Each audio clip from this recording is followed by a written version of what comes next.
Welcome everyone to Oulton Park walkthrough. Uh, we're gonna do it the same way we did all the other one. We're gonna start with a flying lap from the inside cam. Then we'll go from the outside so you could see a better, could see the line better. And then after that we'll go corner to corner and taking a little line track limit for this one and what to be careful and all the tip and trick that I could give to you. So let's start with the flying lap from the inside.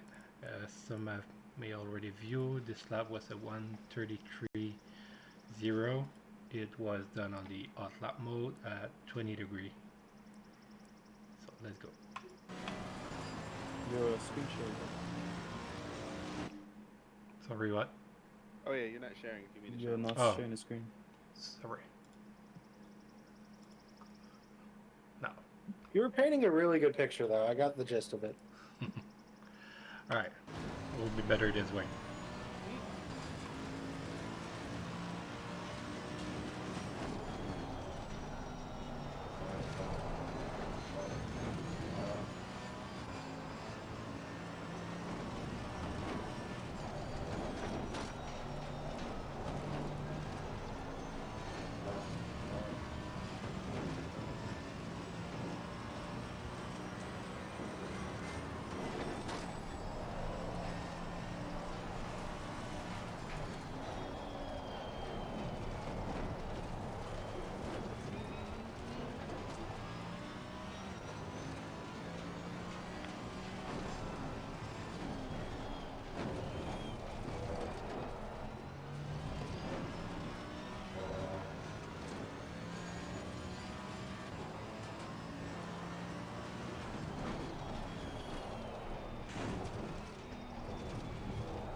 Alright, we'll go back from the outside, and as you can see the airplane that did mistake.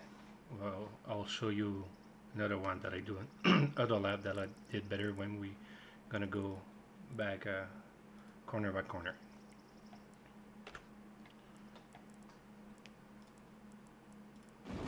Alright, this time take a look at the line and throttle input, brake input, steering.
Okay, now let's go corner by corner, and there's you will see a couple mistakes someplace, so we'll go over it to make sure. And before we start it, so all the breaking point reference that will tell you that's applied to me with my field of view, my car. So if you have different field of view, different car, all those things could change. If you play on different camera, those could change for you. So it's just a reference for you to try, and then you could adapt to your car. And another thing for this lab, so what you're gonna see on this lab for curbing, it's for a qualifying lap. For a race, I will not suggest to go as on the curb as much as I go aggressive on some of them that will go through during the lap, because you're probably gonna get lose some pressure in the tire because of those Oulton Parks. Really, this track, if you go off track, you're gonna lose pressure on the tire, so just be careful. Just keep that in mind for the race. Don't go so aggressive on the curve that I did on the quali lap. So first corner from the inside. So what I'm using for my reference point for braking, it's, you see just in front of here, the pave, you see the grass going, like a triangle, it's going more wide on the left, and where the line get darker. But this is optimal track, so if it's only a fast track, you will not see this, but you could still see that at this, just before almost the same place, you see that the grass is going wider and shorter and shorter on the left, so you have like a triangle shape of a little bit of the tarmac. You mean where it's changing color too? Yeah, fast track. You won't see that, so he's trying to give you a Yeah. fast reference. No, I meant the grass itself is changing color. Yeah, you have a south, you have a patch right before too, yeah. So you have this lighter patch here that can be used, and if we go up, Oh, Michael, what about just before the fence grading? So go back to the inside of the car. See where the meshing starts. yeah, also, If you break Oh, there, the catch fence. fence. Yeah, when you get to the catch fence, because Yeah. that's never gonna move. yeah, all those are pretty much aligned. So I need that work for you. Use it. You see, pretty much same place. The line, the grass, any of those three that work for you, just take what's worked the best for you. So that's what I'm doing here, and you'll see that with the MG you could cut that curve. You could even put your right tire on the grass here, just before, not too far, just outside the curve, so the curve grab your front tire and just give you like a hook on a corner. So let's go slowly from the inside, you'll see what I mean. So I'm coming, see, braking R usual, starting to turn and release, and coasting. And then Would you say that visually the turn-in point is later than you expect it to be?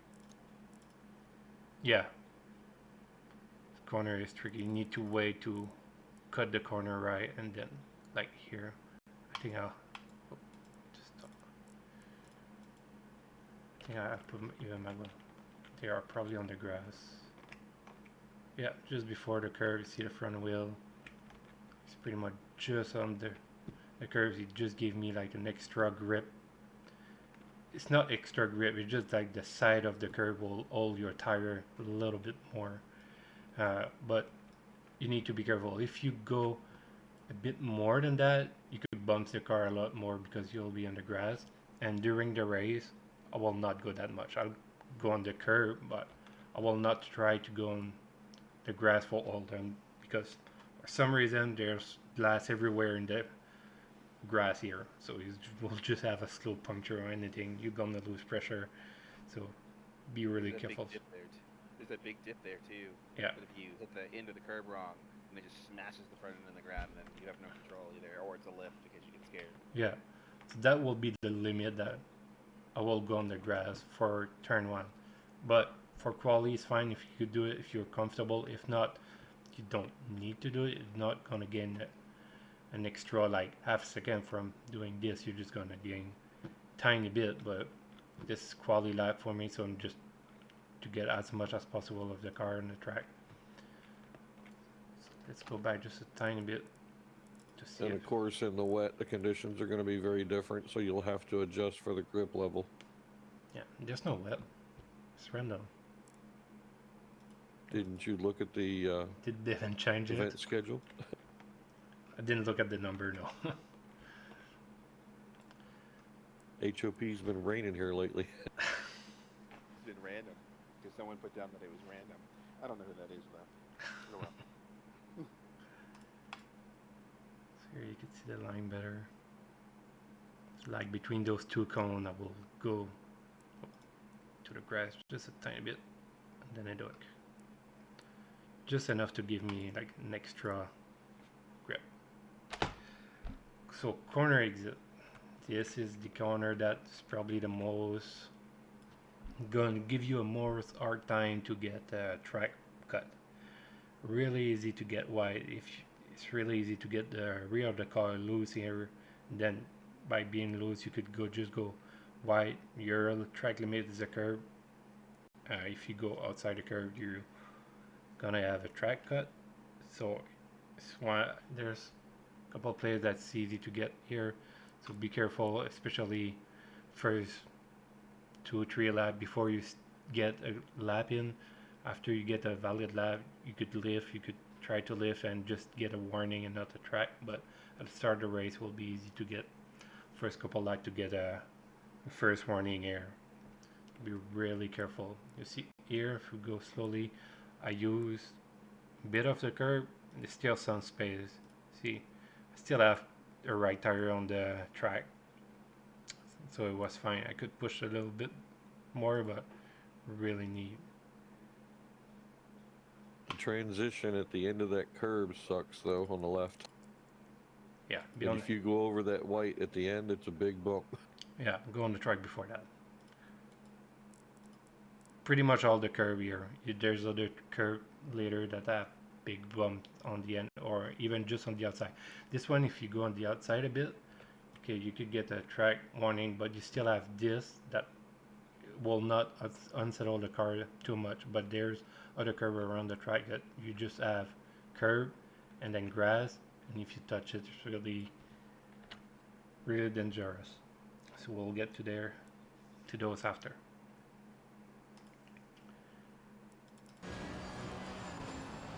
So now, this is one of the trickiest braking zone on this track because we have a big bump right where we want to start to brake.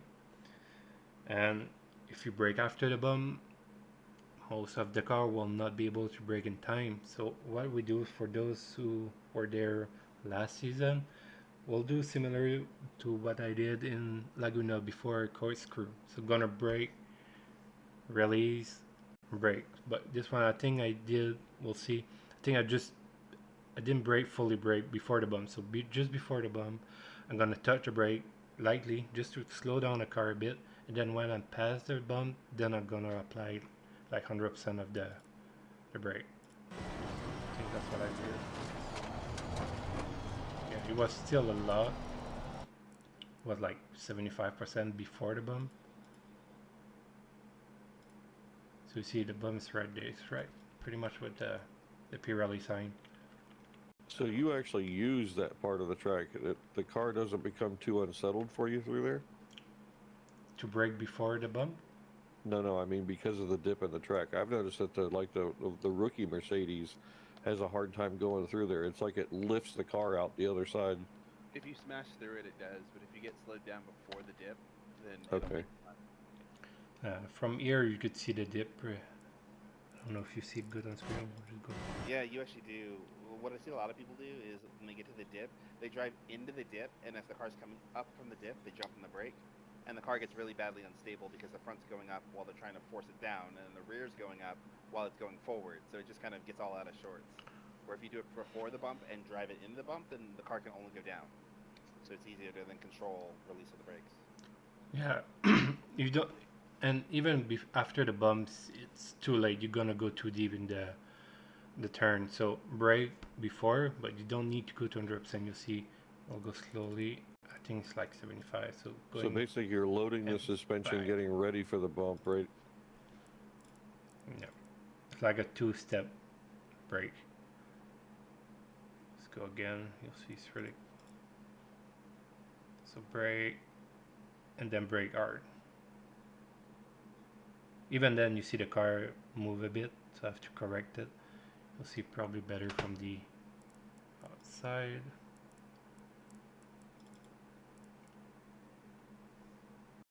It's a tricky one to do, yeah.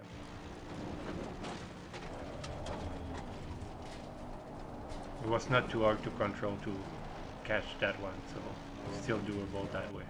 But I was strongly advised to brake before the bump.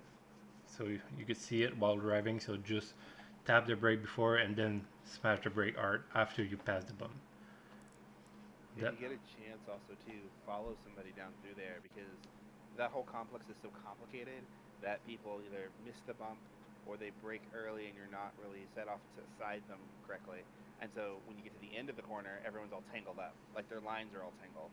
And so if you are good at seeing it, you can sit yourself in the right place that you can roll by a lot of slow moving cars. But if you're not good at seeing it, you get freight trained. So you gotta be aware of like when have you done it correctly versus when you were going to get immediately freighted. Yeah. And if we get rain, might brake a little bit earlier here. So definitely not at the bump in the rain. So you're gonna brake before, probably the same thing that what I'm doing now. So lose speed before the bump, then like max brake after. Yeah. People also too like don't have a reference outside of like the Pirelli signs, which aren't very good because they're destructible, so they'll Yeah. be gone. So counting when you come out of turn one would be good, or going into two. Using the Marshall post as kind of like a visual timer before is not bad because that Marshall post will never move. But kind of getting a feel for being on the brakes in that area, especially around a lot of cars, will help you because I have no doubt someone's going to go too late and run into a bunch of cars coming down here. Yeah. You also have the orange on the fence on the left. You just passed that. If I look at this, it's pretty far on the left. Will not be my favorite. I just like to see the bump. Yeah. It's not. Yeah, a lot of people are too aggressive here too because they think of it as a passing opportunity. It's not like it is in like the one instance where you're next to a car and you can control that car, but it's not something you plan, No. right? Because Passing there's so here much is. going on. It's not Exactly. just this corner. Like this corner, you cannot pass. You cannot really pass in turn one, and you cannot pass here. Yeah, Uh, you can, and if this. you do get it done, you're so slow because you have to turn the wheel so much that it might not even be worth it. Like I've passed people on the exit of this because they'll be driving in and they'll be next to somebody and they'll be like, haha, I got you, but they don't recognize the line they've just given away, so they turn a lot, and now they're not moving, accelerating on the corner, and you just staying on the right, you just roll right by them. So by the time you get to four, you've beaten them into four. It doesn't even matter. Yeah, I'm gonna have a lot more speed going on the exit, but all around the track, it's really hard to pass here. There's not a lot of place you could send it. There's like maybe the chicane, last corner, Mm. but pretty much it. Like, but even there, it's really hard to pass someone. I've been stuck here in race behind someone that was way slower than me, and I couldn't pass. Like turn one, I was carrying a lot more to turn one, and every time I was going down here, I was like side by side, and I have to back up because it was just impossible to pass here. Yeah, the race that went down here was basically a truly train, where I was holding up like four cars that were all faster than me, Yeah, but they couldn't do anything about it because there's not enough room. So you just put your car in the right place and yeah, you're just there. a really narrow track, twisty, so it's really hard to pass here. You will need to be patient, and maybe you need to be patient and wait for a mistake from the other driver to pass here, or we have the pit this one, so use the pit. If you know you're faster, do the undercut. That will work on this track because This it is a could be good good. rear pressure track too. Like there are people that I will just tailgate really badly here, even harder than other tracks, because I can't pass them. So you just fill their mirror, and they're more likely to make a mistake because they're Yep. looking the wrong way. Yep. So, So let's go to the actual turn now. We got the brake. So release. We coast and we want to hug the curb. don't need to go on it too much. It's pretty bumpy. Then you back full throttle and exit here, same as turn 1. Could get a track limit here. It's a little bit harder here. You need to push, but still could happen. You could use, you have the curb. I'm gonna use this part of it a little bit, I think. I get on. Yeah. So this is fine to use. It's like the mesh concrete, I don't know, extra part that they have here that sits flat. But be careful to get back on the track again by the end of it. So in the race here should be fine too. You're not gonna lose pressure, but if it's wet, always be careful when you touch anything that it's painted or grass. See. So that was really at the limit at where you should be back on the track. So use it a little bit extra, but it's not too bad. Anybody have any questions so far before we get too much further into this? Because this is the time to start asking, guys.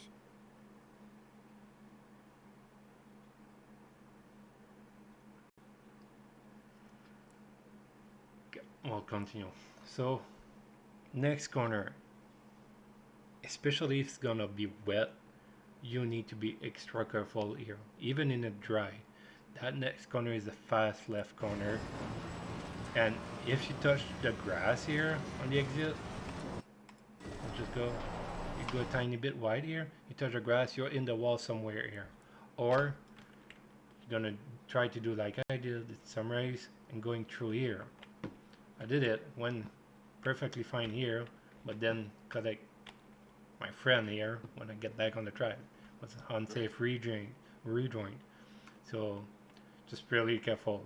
It's super hard to try to nail to get through that tiny hole there in the car. It's possible, but it's really dangerous and it's not safe because you'll be so focused to try to not hit the fence that you will forget that there's other car that's racing with you and you might collect some car going here. You know, one of the things too is like the reason why Oulton's a good track is because it teaches you quickly when you've lost the battle when you're side by side with another car. Because you see a lot of people like drag racing to get down here. And I'm like, turn four is going to suck for both cars because not only are you slow, but if one car is in the dirty stuff on either side, it gets really dangerous really quickly. So you learn quickly, like as you come through two, basically the battle's happening going through two, and as you guys are rolling the exit coming out, you'll kind of know who leads, and then you can slot in and kind of keep going.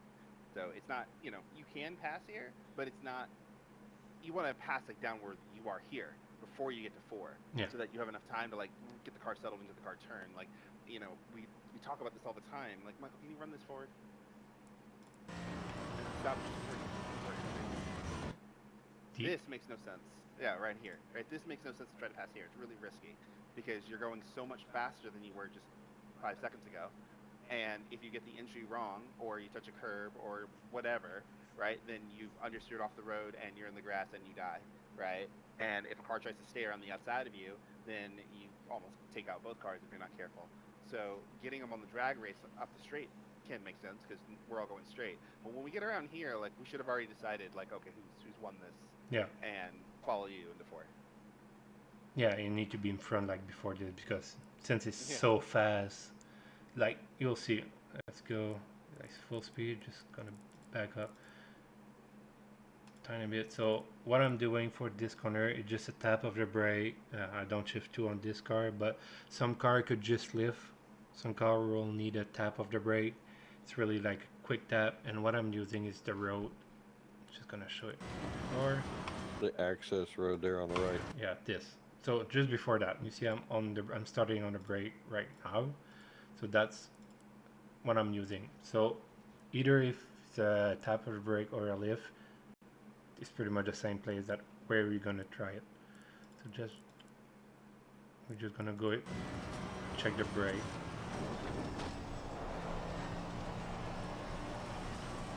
So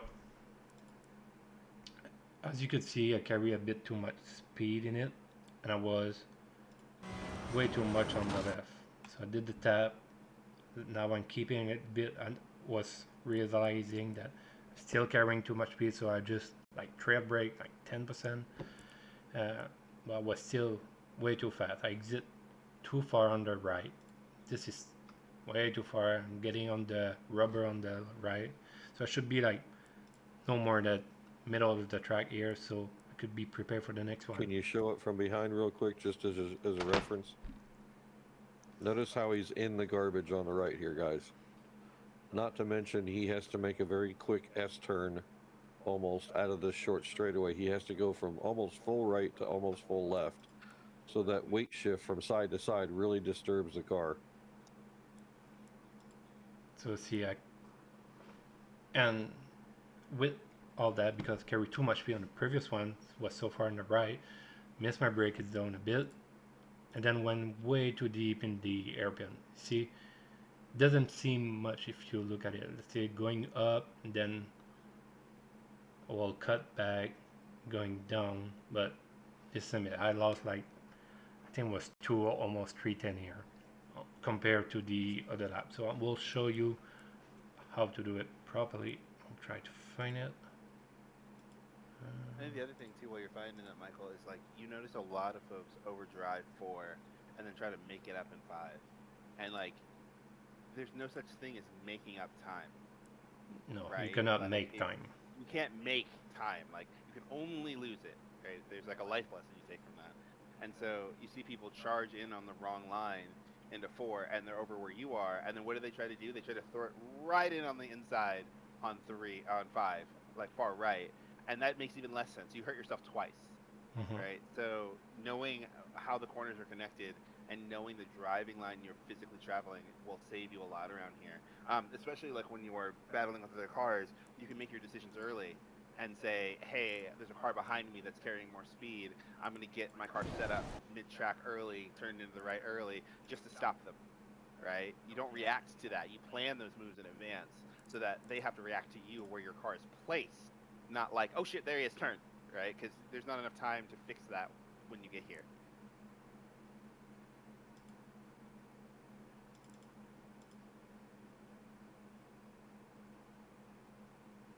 Just funny. It's very obvious the difference of the angle that you come in here to make this corner with that particular for this particular round going around the corner. When you screwed it up, you were understeering up track, versus when you got it right, you were turned into the track. Right? And because of the bump, you don't notice it all the time, but a lot of folks are understeering up the wall. Yeah, I think this one was pretty good. So we're gonna watch the first before the airpin. Just gonna go full speed.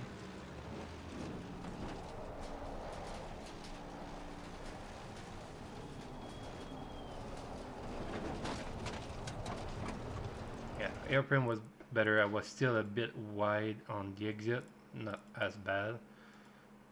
Still a little bit wide, so maybe but the airpin was a lot better. So what you want to do for the airpin, you want to keep it since we have a lot of camber here, as you can see, there is a lot. So what you want to do when there's that much camber, you want to keep it down as slow as possible. You could carry a lot more speed just because the angle of track that you have here, that's a lot. So almost like a NASCAR corner. You could carry a lot more speed because of that. And like I will do here, let's go to the brake. So braking reference for this is pretty much when the track goes back straight. You can see here, it's darker on the side. Oh, sorry. So. And the orange marker on the left side there. Yeah, and the track like finish to turn. So you have a couple. You have this patch too. You have the marker. If there's rubber, you could use a rubber, but that might not be there. We don't know. So you have a couple things that you could use. I'm still a little bit on the left. On the right, I will prefer being a little bit more on the left, like almost like half a car, maybe like here. So I'd just be pointing more where I'm going. Longer, straighter brake zone. That's all there is to it. Yeah. So I'm gonna brake hard. and you want to keep it low. So try to hug the curve like the white line and back on the full throttle soon. And you need to be careful on the exit because since just before you have all that camber that you want, you could floor it, you could be full throttle, it'll be fine, but as you can see just in front of me, the tri's coming back to flat. So with that transition camber to flat, when you get to just it's about here, since I get flat, it's really loose on the rear. So just be really careful there because we're still turning a bit, getting out of the corner, full throttle, uh, and we don't have a lot of space on the left. You only have the curb. You could use the curb, but you could see there's nothing after the curb to help you on the corner exit. So I'd also recommend through this whole sequence here, follow as many cars as you can through here. Just watch them run different lines incorrectly. Watch them run the curbing. Watch them break in the wrong spot. Watch them, because like these are the sort of corners that in a split second you can quickly get around or see an incident happening before it happens, especially if they're offline in some really obvious place. A lot of folks still just kind of break where they were breaking when they were alone, and I'm tired of telling them that's a bad idea. But it helps you here, especially if you've been following a lot of cars, to like notice their entry into 4. If they kind of drive 4 like shit, they'll probably drive 5 and 6 like shit. So you'll kind of know how much space you need to give that guy and where to brake early so that he doesn't disrupt you. yeah, and after the curve is really rough, as you could see, the curve end sharply, and then the ground's going up, it's like making the cone here. Like this is the top. You could see with the camera when it's like a triangle. So it's really a rough place to get out of track here. So now I'll get back to other lab.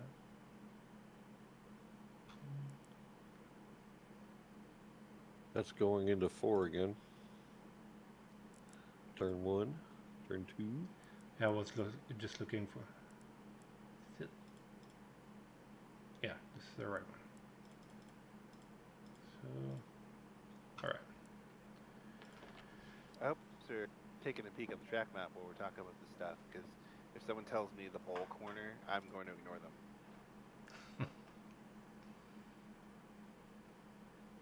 Yeah, they all have name here. I don't think I've ever heard it referred to as the bowl corner. Dude, I've heard the bowl corner, the NASCAR looking one, the one with the big dip in it, you know, the one after the really high speed left one. Like, it's 4 and 5, dude. It's 4 and 5. Okay, the next one, chicane. So, like you will see on this replay, this is quali lap. So I'm gonna use a lot of the curve, and it's not all the car that could do it. Front engine cars tends to be really good at staking. This car, AMG is doing good. Yeah, M4, Bentley, of course, but it's really a big one. So you have the first curve, and then you have that big sausage curve. So if you want quali lap, you want to cut like as much as you can of this one. You want to go like straight over, almost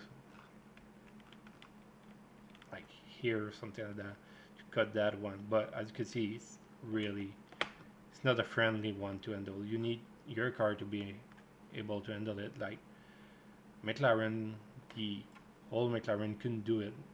It's horrible around here because the car is way too stiff.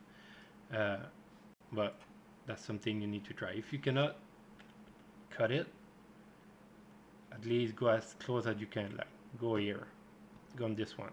So you at least try to straighten up as much as possible. So what I'm using, yeah, go ahead. Can you go to the outside real quick? You see where that pylon is? That bollard? Yeah. So that gets wiped out right away, but the patch in the grass never does.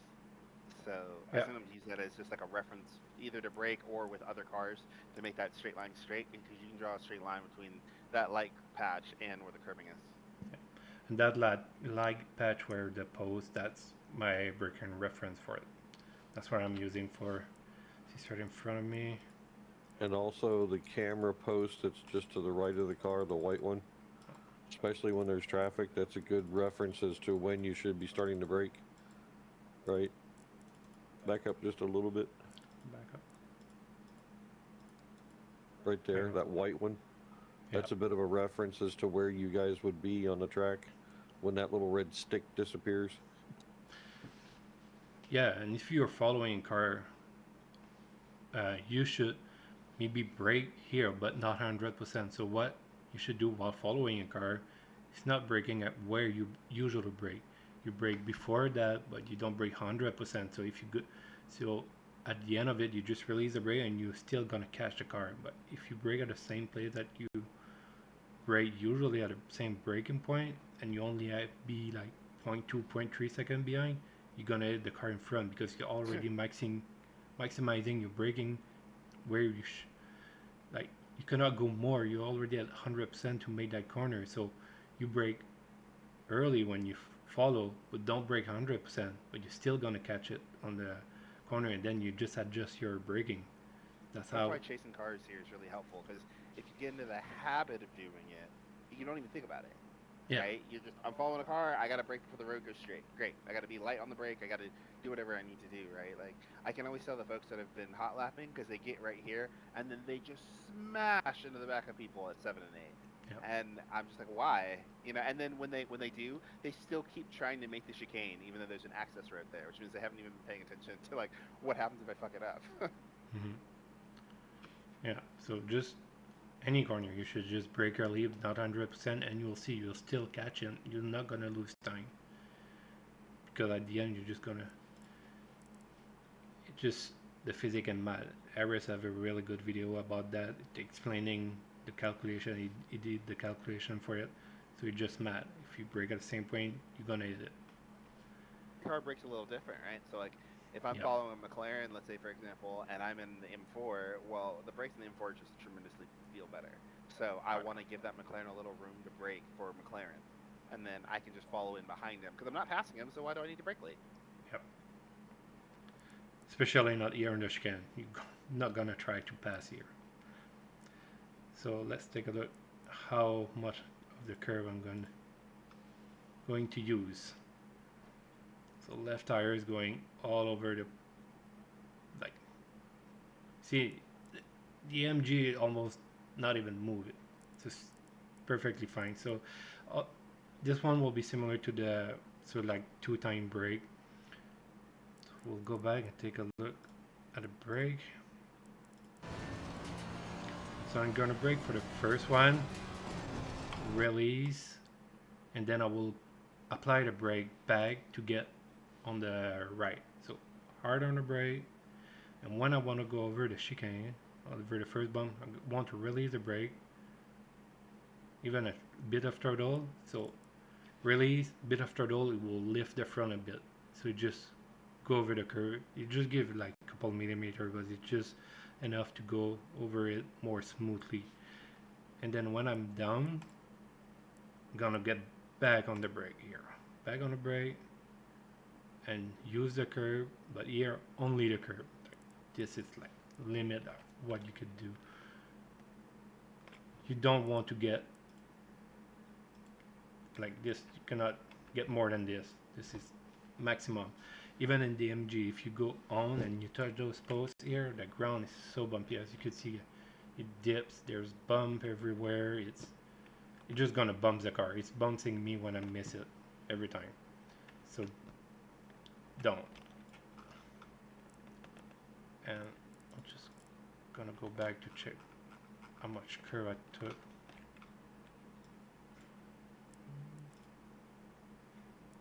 So Nobody has pretty questions with this track up to this point. what? I'm surprised nobody has questions about this track up to this point. It's because I'm too good to explain it. So, okay, I have one. So, in the Ferrari, I'm not taking No, what he's taking. no. You cannot in the Ferrari. Pretty much Right. not of the mid-engine car cannot do it. I guess the Lambo, the new Lambo is really good here, Yeah. but that's the new car that a rookie will not drive. Ferrari cannot do this. The McLaren cannot do it. The Porsche could do.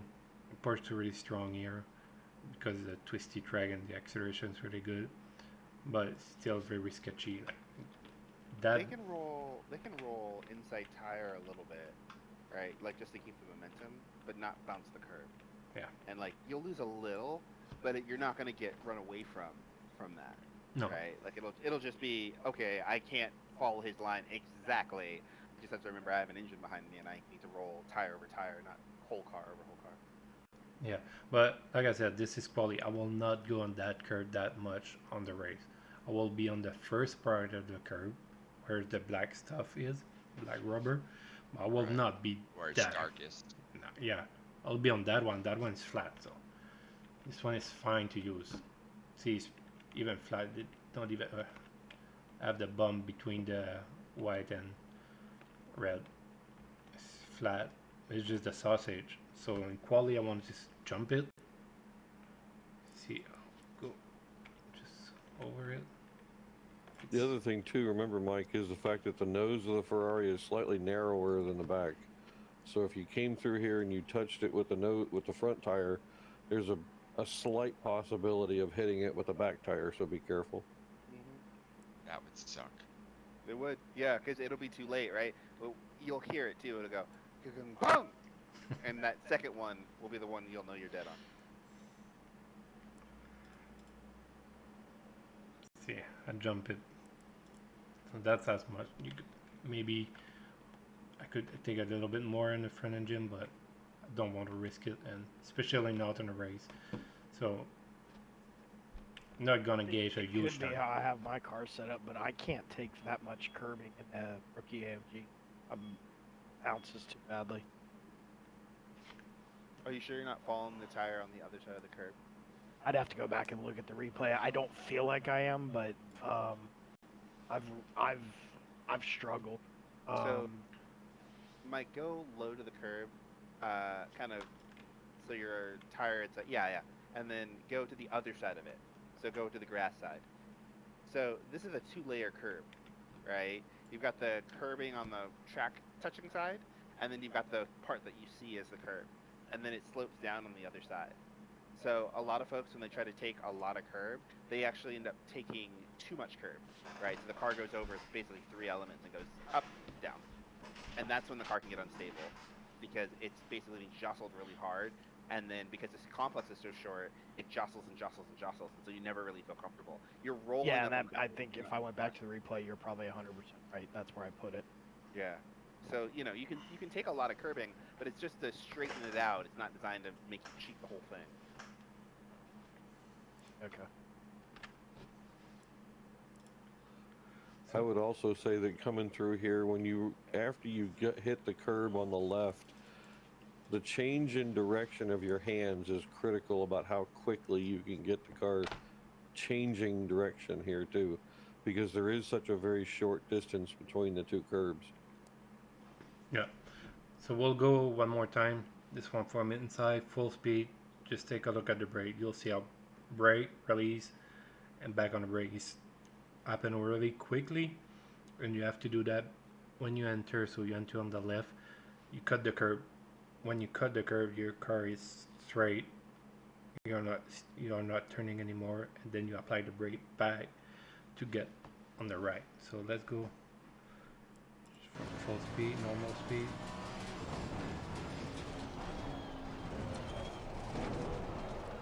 You can see when I went over the curb, steering was Yeah, you straight, snap.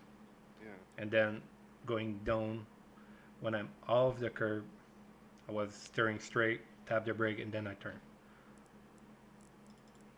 Flip it slowly. So you turn straight to steering, brake, and then do the second one. Then full back throttle, and you exit a little bit slightly here. And you could use, again, for crawly, you could put your left wheel over the curb, like I will do here. You see, I'm already aligned for it. If we go slowly, I will be cutting this part. So in my opinion, coming out of 9 is probably one of the best overtaking places on this track because you've just gone through a complex chicane, and so people are offline, off throttle, bouncing over curbs, and so they may be really slow. And Yeah. so if you're paying attention to the way that they exit turn 9, you can get a good exit and drag them into 10, which in a relatively safe way because it's just straighting over a hill. It's Yeah. called hilltop, right? You just go straight and it goes over. So that's why following a lot of cars through here is really helpful because if you're too close to the car in front when it's slow, you can't go fast because you're with them. So it's sometimes worth it to let a car that you want to try to pass into 10 go just a little as it's going through the complex so it can like basically shit the bed in 9 and you can drive by him. Yeah, that's what I do too. If I realize that someone is slow at one place and I'm faster, I'm gonna back up before going that, and then like here, like I've been said, on the exit, I will just go by. Uh, There's a for certain that, there's a certain margin of tailgating that works when you have speed, and then after that, you're just going the pace of the car in front of you. And yeah, so, in complex corners like this one, if you're too close, like I could have the best exit in the world. I could be 10 miles an hour faster than the guy in front of me, and it won't matter because I'm just going to drive into his bumper, so I can't go. I have to wait, and I have to wait even longer to get on the power because I have to wait for his ass to go. So I need to have room to be accelerating while he's not doing anything, so that I yeah, can drive by him. yeah. You just back up a little bit before that corner, and then on the exit you'll get it. And it's one of the probably the best place to pass on this track is here, before the next chicane that we have after this small straight. So let's see. So now we're full throttle. Here, use the exit. Come back slowly on the left. You have plenty of time to get back on the left. And what I'm using for this chicane will be the Marshall stand that you could see on the green on the left. That is my reference. And there's a lot of rubber on the track right now because the track is optimal. Probably not going to be there when you start the practice. So Marshall stand it there. There's the board, but again, the board is destructible, so use the Marshall stand. Will be your safest bet. Stand is there, and I should start to brake. Yeah, see, it's only see it, but when you're driving as it's going by your windows, and by the time you react with your feet, it's pretty much here. So I'm starting to brake against a big braking zone going over 200 kilometers per hour. And again, you'll see on this one, same as the previous corner, I'm gonna cut on this curve. Like, you will not see that post again. I think I passed through it, but it's there because it's the replay, but I'll be cutting like right here for that corner. So I could cut a lot here because I have the AMG front engine again. Again, Ferrari will not like to jump this one. And even the AMG, if I took too much of it here, it just jumped. The rear will just jump on me and losing so much time after that to try to make the next corner, next left after that.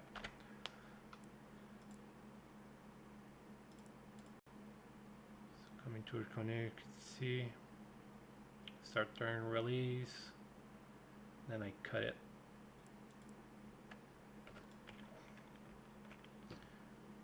So that's a lot. It's not even, the front tire is not even on the curbing, it's on the ground, but This is death for the Ferrari. Like you try yeah, that in Ferrari, the engine will hit that side, and it'll just boom, and it sucks.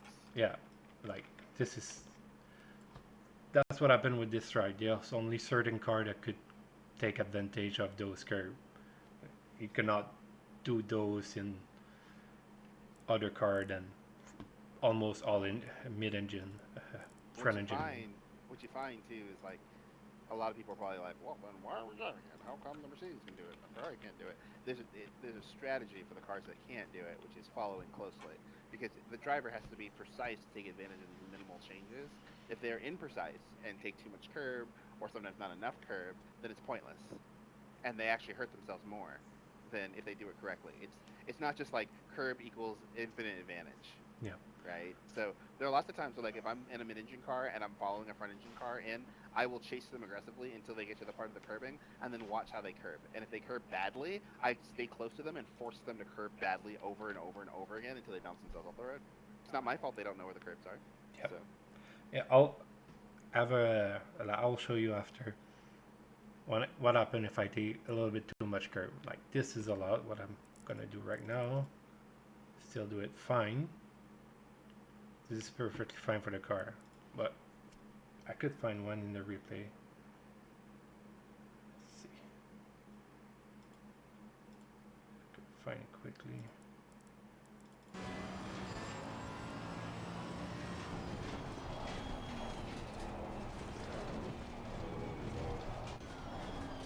You could definitely hear it sliding on that lap when you went through there. Yeah, but I did one worse. You see, I'm sure I'm fine.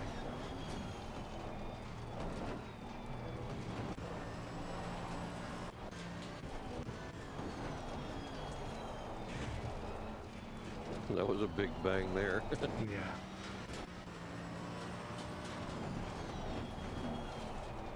That's a miss.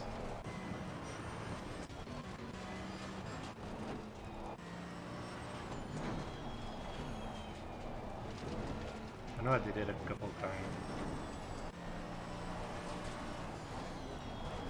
Maybe after I was trying to push it more.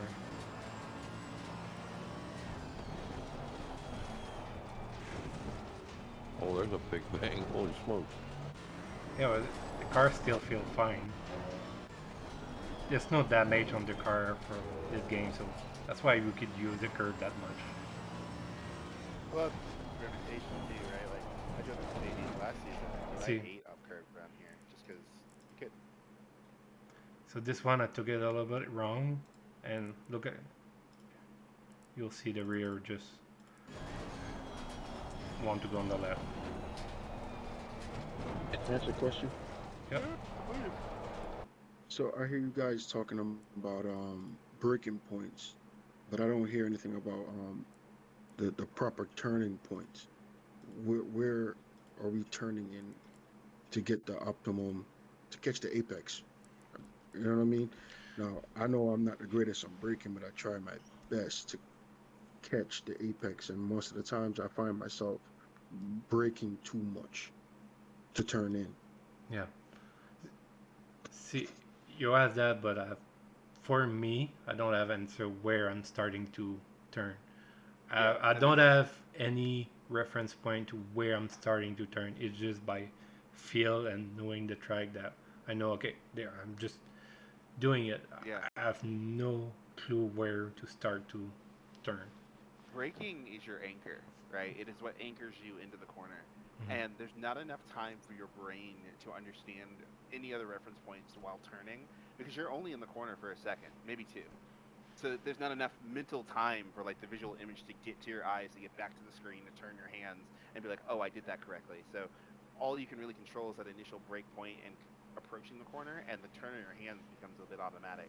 So what you need to know is where the apex is, and then as you're braking, say, get the car here, and the turning just becomes natural, right?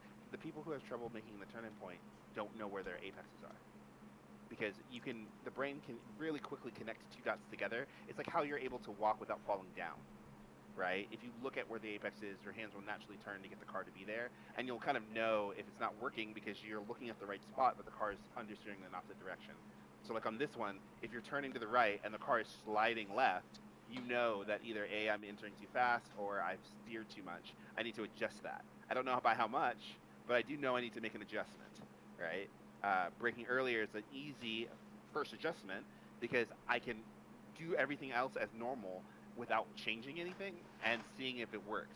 If braking earlier, I'm still getting bad understeer, right? It's either a setup problem or a line choice problem. And so you can order of operation yourself backwards from the break point to be able to figure out what you need to fix. But like, there's no way for me to tell you like, oh yeah, I turn in when I pass the green piece because I've already passed the green piece as my foot's on the brake. Yeah, Does that make sense? that's Another why. question, Neil, is how far down track are you watching? I try to look for my breaking points, and there are times when you're say following, and like you guys were talking about earlier, you need to brake earlier. And there are times when I'm being chased and maybe a little bit panicked or whatever the case may be, and I brake a little late. But I find myself a lot of times missing apexes. Okay, so That's why let's I let, ask, let, is let's there let's a let's break that down then. turning point? Let's break that Because I down then. hear other people talk about it all the time, and Yeah, we need yeah. to figure out the turning in point after your braking point. So Where let's do you break need to that. start turning in? You Let's start break that. turning in point Yeah. A or point B or whatever the case is. So I get what you're saying that when you it connects naturally. There are days when I'm on and I'm chasing or being chased and I don't miss an apex. But those days are few. You know what I mean? I'm Well, I just saying. do. I do, but you gave yourself the answer in the middle, right? So the reason why you missed the apex is because you braked late, right? Let's just pretend a car can only decelerate in 100 feet, no matter what, all conditions, 100 feet, right? So if you brake at 90 feet, no matter what you do, you're going to miss the corner by 10 net feet every time, right? It doesn't matter where you turn, doesn't matter what you do, because you needed 100 feet, but you didn't give yourself 100 feet, right? So when like cars are chasing you, or you're in alternative positions, or you're chasing another car, you have to give yourself that 100 feet, no matter what. That's why braking early is so critical, because you still need the 100 feet. You just need it earlier than you did when you were by yourself. If someone's chasing you, you need the exact same 100 feet as you needed when qualifying, and you need to be disciplined enough to know I still need to brake here, right? Because braking late when being chased is your own fault because you're paying attention to the wrong things, and that'll help you get the clarity of where to get the car turned into the apex. Because once the car is stable on the turn in, it's easy to fix. Like it just turns because you're at the right speed, right? It won't matter really where you turn because you're at the right speed for the approach. If you're too late though, you'll always find yourself struggling because you didn't give yourself 100 feet, and that's where your struggle comes from. Your initial brakes are what sets the tone for everything else. All right. See your point. Thank you. Yeah. And like you probably already hear, you need to look far. You don't want to look at your tip of the front bumper. Like at this point, I'm looking at the next corner on the left, not looking anymore at the right corner. I was looking at the apex while when I hit the brake. At this point, I'm already on the next one because I already point the car in my hand. I'm already doing the work. They know where I want to go. But So just exercise to work with, right? So, one of the things he mentioned was, hey, I brake late and I missed the corner, right? So, what I would recommend is the next time you go out to practice, I know there's a corner that you miss the apex on all the time. You need a place that you can make a mistake and it can be okay, right? So, drive like you normally would, miss the apex on purpose, and then go back into the replay and see where you were on the brakes, right? So, let's say you're going down by the marshal's post. Let's just pretend you brake after the marshal's post here, because the marshal's post is where your brake point is, right? So you brake after the marshal's post, you're going too fast, you miss the corner. What you need to do in the next lap is back that braking point up a significant amount. Say, I'm going to brake before the marshal's post, and then see if you can get the car turned in, right? For a while, you'll lose a little bit of delta time because you're trying to find the balance of speed to be able to still hit the apex at speed, but you have more room now. So you have more room. That's good. You have more space to manipulate, right? And then work the entry speed closer and deeper until you miss the apex again. Then you basically found where the limit of cornering is, right? Because you've just applied a logical method to figure out how fast the car needs to go, versus just like, oh, I'm waiting for a post to turn at. Right? It's the entry speed that affects whether the car will understeer or not, right? Because if you went in at 2 miles an hour, you're going to make the apex all the time. If you go in at 60 miles an hour, you may not make it.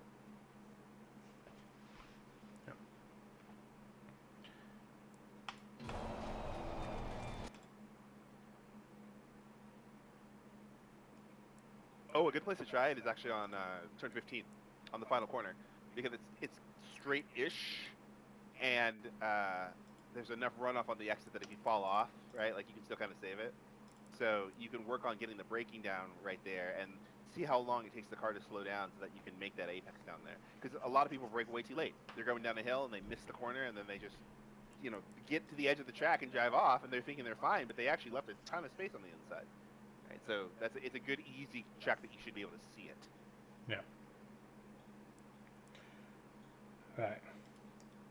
So going to this, gonna jump the curve like I said, but don't need to. Then for next corner, back on throttle a bit.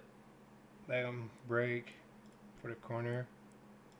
Just a tiny bit here, just a little tap. And as you can see, you could cut a lot of the inside. You could hit those tire barrier and it will not be a track cut. I think if you go that way. Yeah, I hit it. Oh.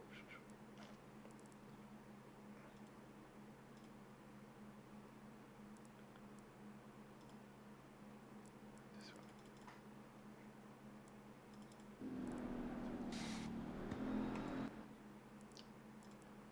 See, I could cut a lot for quality lap.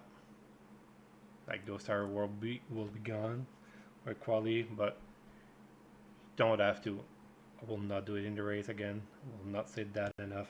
Like going outside the track here is just looking for losing pressure in the tire. So just a tiny tap of the brake. Some car probably just could do a lift. So again, since we have next owner that's coming quickly after that, you don't want to exit too far on the right. You want to try to keep it in the middle of the track. This a little bit more the middle, but and again this corner, I do a tap of the brake. You can see I'm already on it. I just got it on. I don't really have a good reference point for this one. It's not much. You have the fan in front. It's not much on the side. You could have it. There's no really good visual here, but I do a tap. Some car just do a lift here, so you will just need to try it out and see what works for your car here. So going on the left, do a tap, I prepare the corner, and this one too. Like I will cut those posts again here. I'll be on the grass. That's a bit much even for quali. I think I probably lost a little bit of time because the car was bouncing, but just go on the curve here. Don't need to be that's even too much for quality. You're not gaining anything, you're probably just losing time here. And this one is the exit here. It's don't go over the curb. Yeah, this will pull you out into the grass in a heartbeat. Yeah. And the wet is where she just died. For some reason, when you go outside of that curb, it just pulls you to the left, and there's bumpy over there. So don't even put a wheel outside the curb here. It's a deadly one to go outside.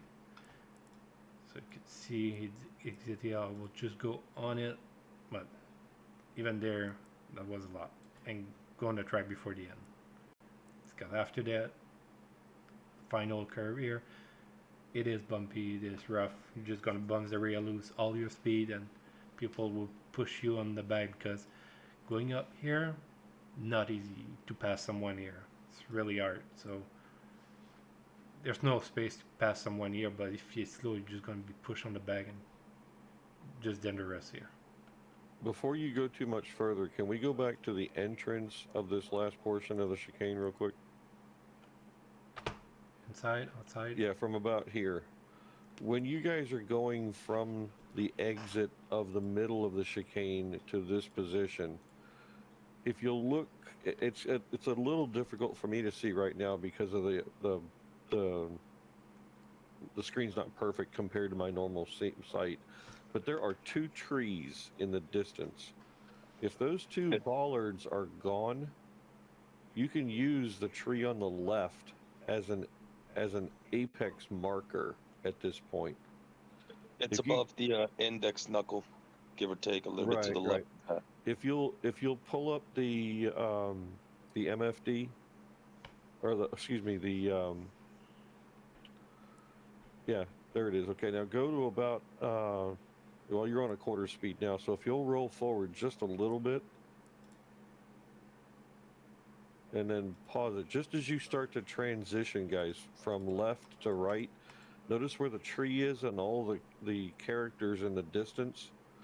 You can actually see the apex right now where that tree is. There's a bit of a split in the trees, like there's like a V, and then there's a big tree. It's It's a bit odd. You'd have to see it. Those? I believe it's those two trees right there, correct? If not, it's the bigger ones just to the right. Either way, as you're coming through here, if you can see ahead of the car, like if there's a car in front of you and you can't quite see the actual curbing or the inside of the track, if you'll look towards the top of the trees, you'll be able to see exactly when you should be turning in, or at least it's another aiming point to help you out. Well, Because it, Javier and I were trying this earlier, and I had knocked the bollards down, and it made it difficult to find the turn it, where the apex would be. yeah, and I think I kind of want to go back to Neil's comment earlier because I think there's an endemic problem that a lot of rookies run into of like they don't really understand why they're steering, right? Because the racing line should allow you to get through the corner while steering the least, right? So you're trying to shallow out the line as much as possible. And that's why people always say out and out, right? Typically on tracks or corners that are in isolation, you start from the outest edge to the middles of the outest edge because then you only have to turn a little bit to go through the whole corner at speed, right? And all you're doing with every single corner on every single track is adjusting the amount of steering you need to do to reach that minimum amount, right? And so a lot of folks react too late.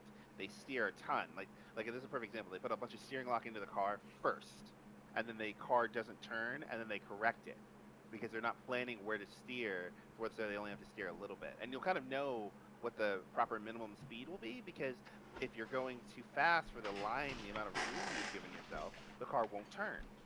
Right? If you don't maximize the full width of the track at all times and turn the wheel, you have less space to use, so the car won't turn.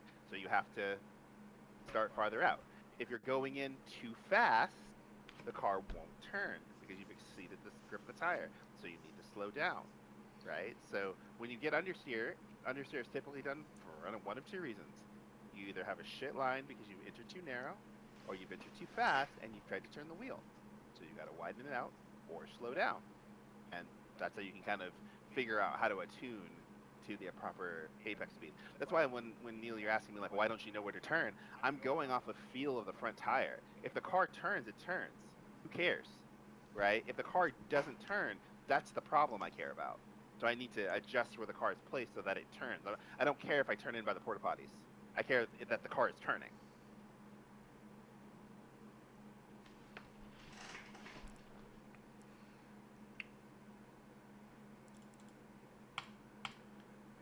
Okay, let's go to that corner, full speed, and we'll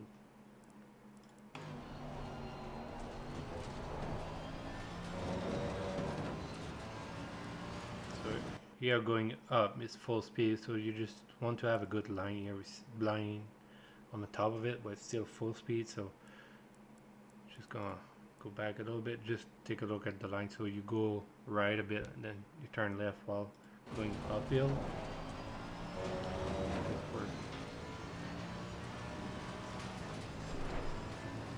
Just go back. Now we have this. Is it count as one or two corners? This one. I think it's counted as 15. Well, it's like a double apex, almost like the double apex corner. So what I'm using here, you need to brake. The board on the right is really good, but again, it's destructible. So you also have a big branch that you see on the tree just on the left. For me, that's what I'm using. Like I'm using the tree that are on the left. So when I get under it, that's where I'm going to start to brake. And here it's not a tap, just a bit more than a tap. So it's not a big braking zone. See, I'm getting under the tree, and now I'm starting to brake. Starting to brake, going down the gear, release, tiny bit here to get more grip on the front, and when you're here, back full throttle to finish the corner. So it's like a double apex, like a you'll do. So you get to the under the tree, you want to turn it the first apex here. So you have your first curve here, you let it drift, and when the grip get back on the front tire, just full throttle back to hit the second apex right here. And then you exit Yep. Michael, can you go back to the beginning of the first apex for me? Yep. A little deeper. Okay. Yeah, stop here. So, you know how I'm always going off around understanding the line, understanding the line, understanding the line, right? A lot of folks who fall off here don't understand the line and like how their car, like the path their car is traveling when it's going through the corner. Like they're not thinking about the shape of the corner that they're in when they're driving, right? They're just trying to go fast. So, go to the first apex.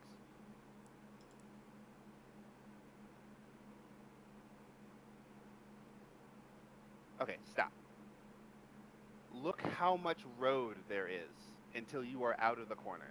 There is a lot of it. It does not make sense to try to go full throttle here because you have to still turn the wheel a lot Yeah. to make it through the rest of this complex. It just doesn't make any sense. If you know that there's a second apex coming, which you should if you've driven the track more than one time, right? You should know that getting on the power here is going to drive you into the marshal's post. That doesn't make any sense, right? Can we also So- look at it from above too to give it Yeah. a better idea? Above, outside. Yeah, look how much road there is. Look at all that. That's still a turn. You're still turning. It's long. Yeah, you're in Right? the entrance, not the You're in not the the middle. entrance. Yeah, exactly. You're in the entrance, not the middle. So it doesn't make sense to get on any significant amount of power here. If you want to roll momentum in, sure, because you're not affecting the balance of the car as it's traveling around the long black path. But if you provide an input in here, you're gonna drive off into the sand. It's just how cars work. So what you really want to try to teach the car to do is roll to the second apex. So let's roll to the second apex. Let's get the car forward to the second apex. Yeah, and you can even do it from here. This is perfect. All right, getting on power here would be dumb. You'd go off in the sand. Getting on power here would be dumb. Now, getting on power here makes sense gradually because you are now going out onto a straightaway and you can start building the momentum to carry the speed out to the other side. Right? That's why the line is so important. This corner is really useful because it's really big, right? 12 is really, really, really. No, sorry, not 12. 13, 14. 13, 14 is really, really, really big, right? 12, 13, 14. Really, really, really big. And so it helps you see it, right? But by the time you get to 15, where we are right now, 15 is just like, it's like a, how do I put this? It's like driving through a corner 101, right? Do you know where the entry phase is? It's where the first curving is. Do you know where the middle is? It's between the two sections of curve. Do you know where the exit is? It's where the second one is. So this should be fundamentally quite easy to get through if you understand your shapes. It's a U. That's a perfect shot there, Michael. Good Yeah, job. that's perfect. It's a U shape. It's a smiley face. Can we, Right? can we let the car come back from, say, the braking point back there by the Sunoco sign? From this high up? Yeah. Just reverse it. Yeah, you should be able to just reverse. Yeah, I just want to clip the camera here. How you do it? Yeah. Oh, that's a good idea. Then you need to go back. You killed me. You killed me. We son. can try it again. That's all right. All right, yeah, go. This is why I'm always saying telling people Okay. No, This is why I'm always telling people they don't know their shapes. still Because if follow. you know the shape of the corner, you should know what inputs you need to give when you get into that shape. Is it a Or he's gonna follow it. It kind of disappears under the trees, but if you'll notice what we're starting to talk about here is you're on the very edge of the track on the left side that opens the entrance to the next to this particular corner coming up, and it should be pretty much a gradual curve all the way around, so you can almost hold the same angle of steering throughout this entire corner. Yeah.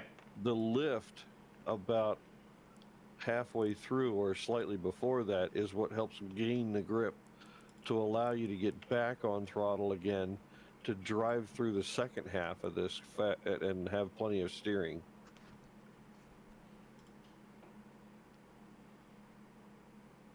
And this is also what we talk about, staying in the groove and staying in right? the correct Now stop spot here. on track. Stop, yeah, no, stop here. You see how it's straight now coming out of the exit? It's straight. That's where the power part happens because you want to accelerate where you don't have to stop again.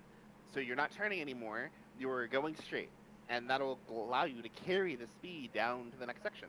So that's why this section is like it's really important when you're following cars to watch where they get on the power, because if they get on the power too early, they're screwed. Yeah. Right? They're going to weaken themselves in the middle of the corner because they have to get off again to fix it. So you gradually getting on the power will kill them on the exit. If they're too late getting on the power, equally as screwed because you'll start to roll up to the back of them because you can't create speed from nothing, right? Speed is only due to cornering momentum and throttle application. So if your throttle application is too late, you can't generate more power, right? You can't generate more energy to go faster. So you're already too late. You have to do it. You have to go around the track and try again, right? So knowing the shapes are important to know where to put the car. And that's what affects a lot of the questions people are asking earlier about like turning and other things. It's like, do you understand the shape of the corner that you're in? Because that'll dictate a lot. Yeah. This is a like at the end of this straight before next corner is another good place to pass. Is probably those two best places like here and the chicane that we just went by. Yeah, yeah. The reference points are mostly for safety, right? I get on the brakes by the marshal post so I don't die. I get on the brakes after the dip before 15 so I don't die, right? And then as I start to figure out how much cornering speed I need and the line, I can figure out how much brake it actually requires to keep the car on track, and I can start to experiment. And then eventually you get to a point where you say, oh man, if I brake here and turn, the car just won't turn in. That's too late. That's too fast. If I release the brake here, that's too fast, right? But I have a point of no return. That's like, well, God, I won't brake after the bump. Like, I'll just die. Yeah. Right? And if you're on throttle too early, like we said, you're gonna end up over that curb. Yeah. And in the gravel, losing a bunch of time because it's just bumping you, and there's a straight in front of us. So it's really easy to miss that corner and invalidate your lap here because you went on throttle. If you're too wide on the curb, you went on throttle too early. That's simple. If you're not on the curb, you're still on the track, like 2-3 feet on the right, you didn't go on the throttle soon enough. So that's how you could be able to know I'm too soon or too late on throttle. Yeah, it's a lot of cause and effect. And I think I would presume that's where a lot of the confusion comes in when trying to find like the perfect activity after the turn in. Because, approaching a corner, it kind of makes sense where there's a lot of context of where to brake and where to slow down because you need to get rid of all the speed that you're carrying in. So it's really important. There's a lot of detail there. But after you get the car turned in, you're just trying not to overthink it. Is the car balanced through the corner? Is the car turning the direction I want it to? And can I get on the throttle without getting off it again? Mm-hmm. If I can do those three things, the lap time is generally going to be pretty fast. And then it'll be like the extra tenths here and there of like, oh, if I drop a tire on the outside here, I gain a tenth. Or, oh, if I cut the inside here, I gain a tenth. But the fundamental lap itself will be good. So like, maybe let's say a fast lap around here is a 34. If you just fundamentally understand the lines, you might do a high 34 or a 35 given the track condition. When you start exploiting things and just using momentum to carry through, you'll find your way into a 33, let's say, because it's just the extra effect of the extra speed you carry that you were confident to carry through. But you're not planning it at that point. You're just utilizing it better. Yeah. So you'll see on this, you could use a bit of extra.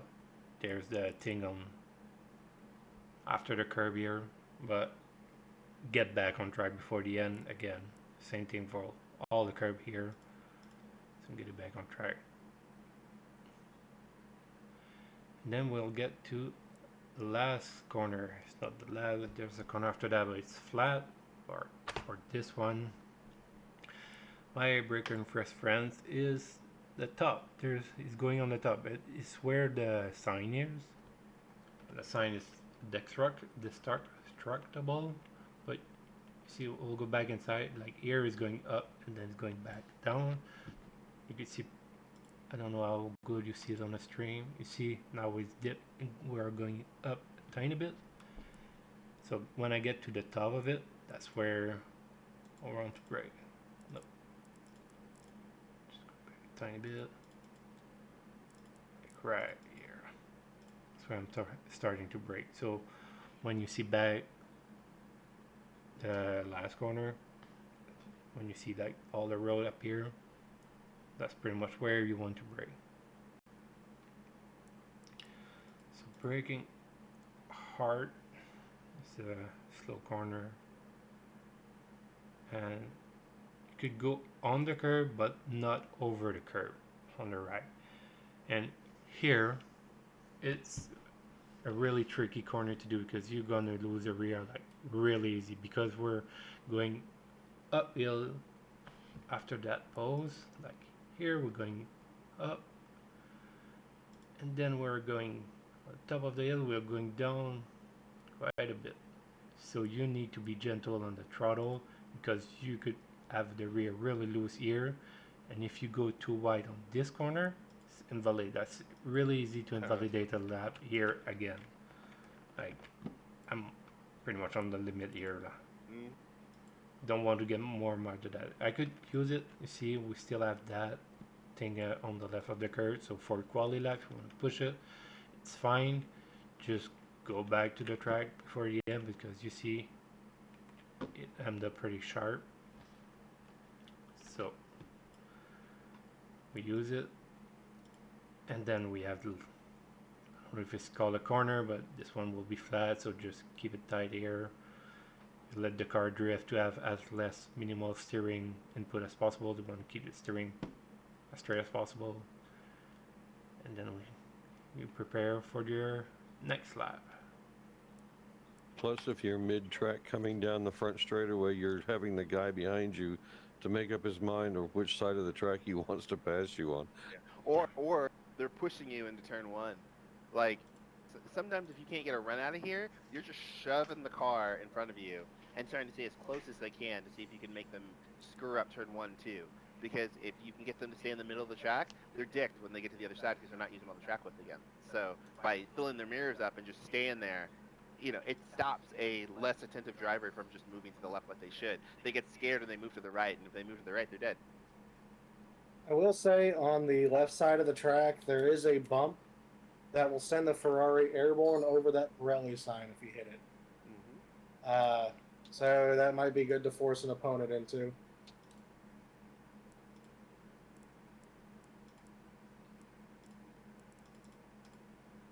So just go for the last corner again and just take a look at the throttle input on the corner exit. You can see that will be not full throttle right away. Try to feather it a bit.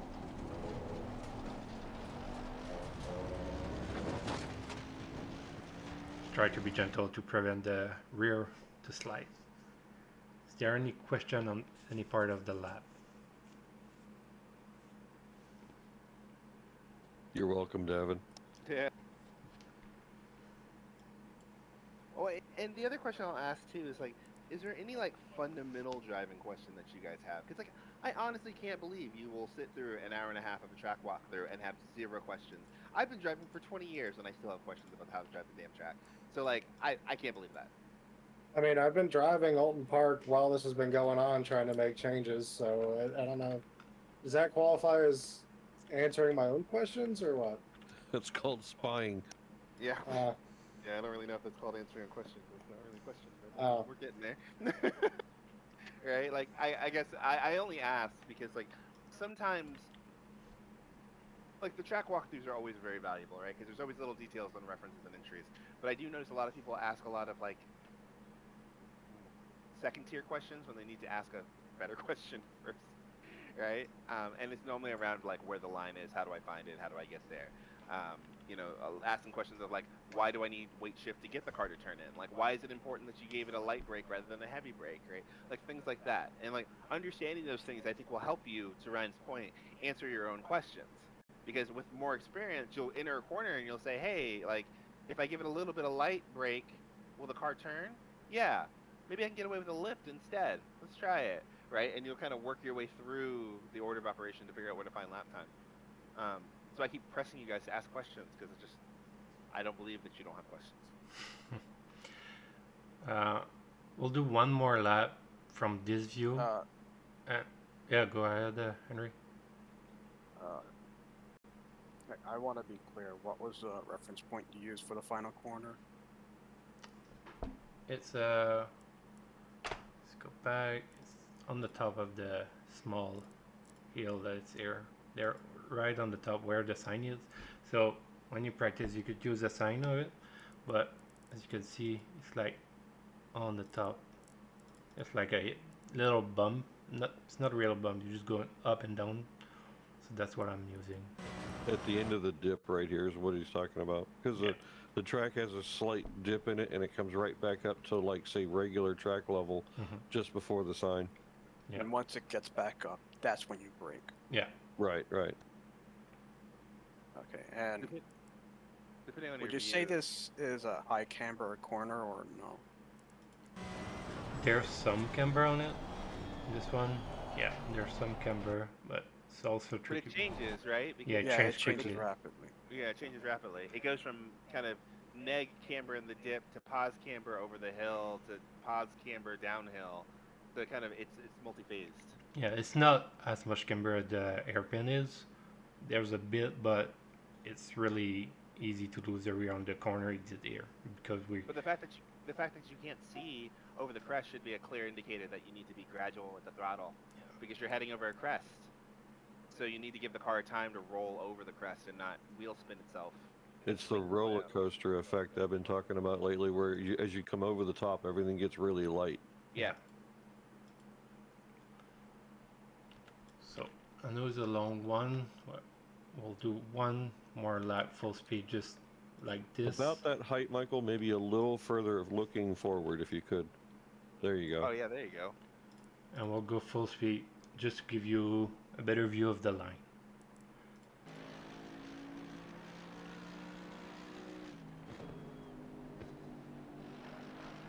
Then you could also see how much track I'm using, like while braking.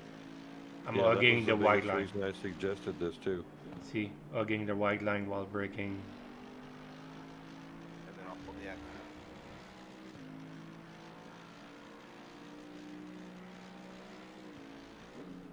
So this one will be a miss. Minimal steer. See, long corner, real long. So way Way up power. into the top of the hill. Right. Yeah. Yeah. But at least he didn't get on the power in the middle of the hole, because that would have just shot him off. That hairpin is a bit of a wait and see depending on where you end up.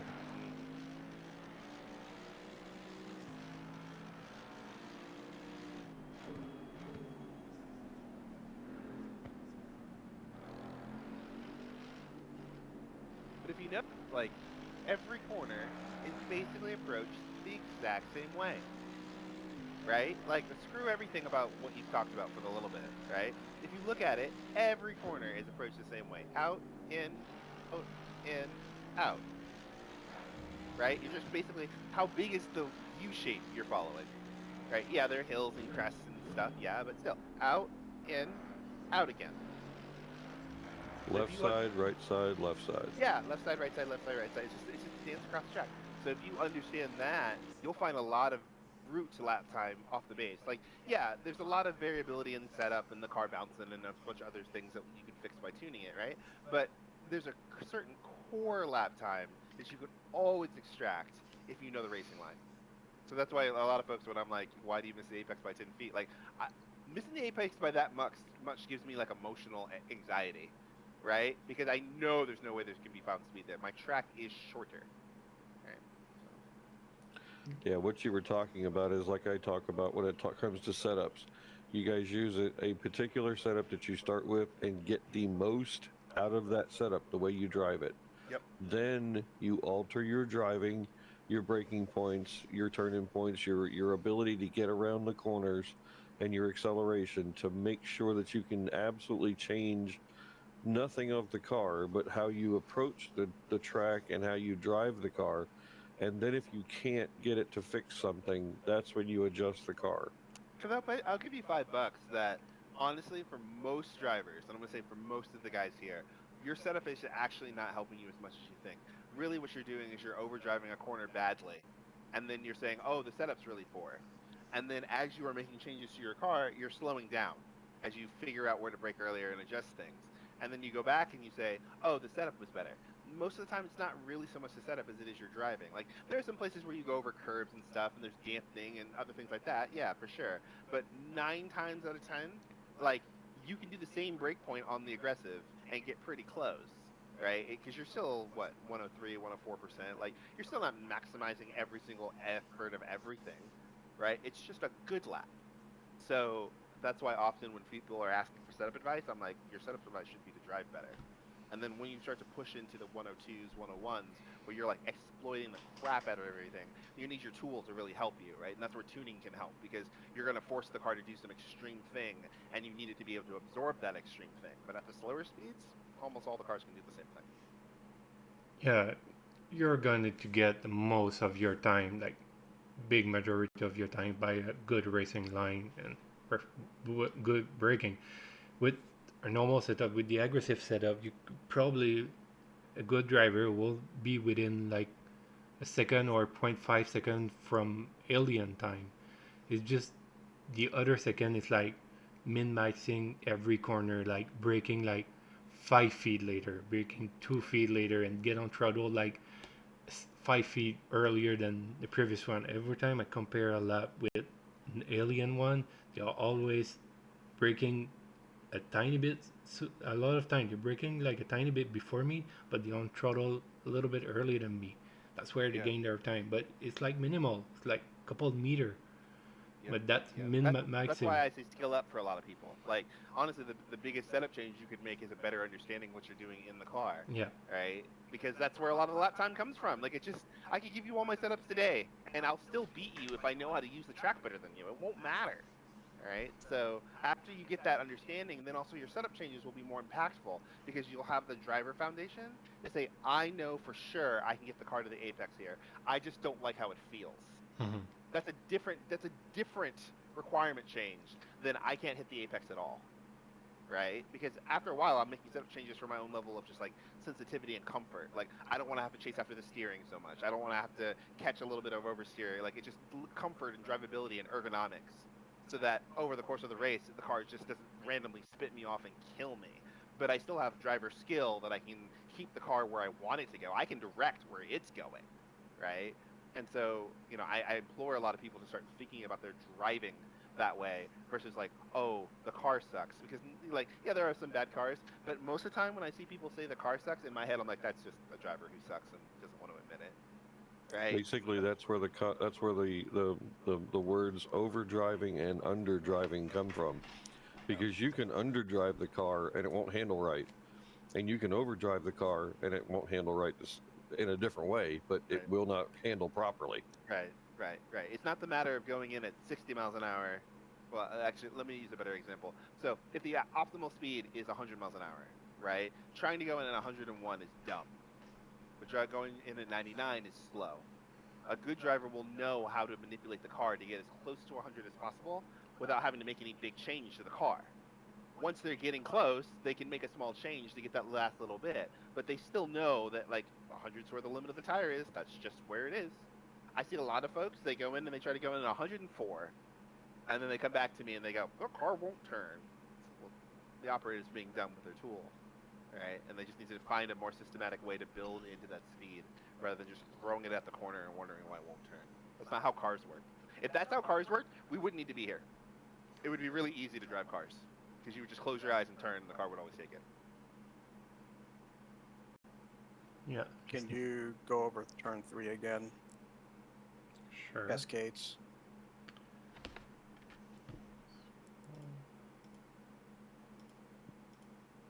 So this one? Turn 3, Cascades. The one before.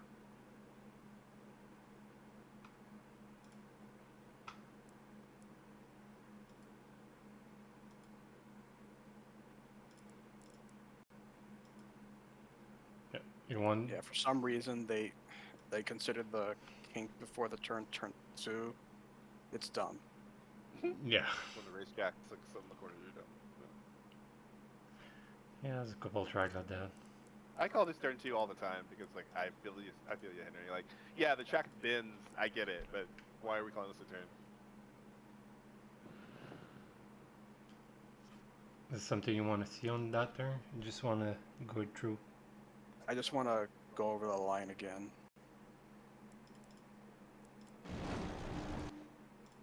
Yeah, brake tiny bit before the bump, then apply brake after the bump.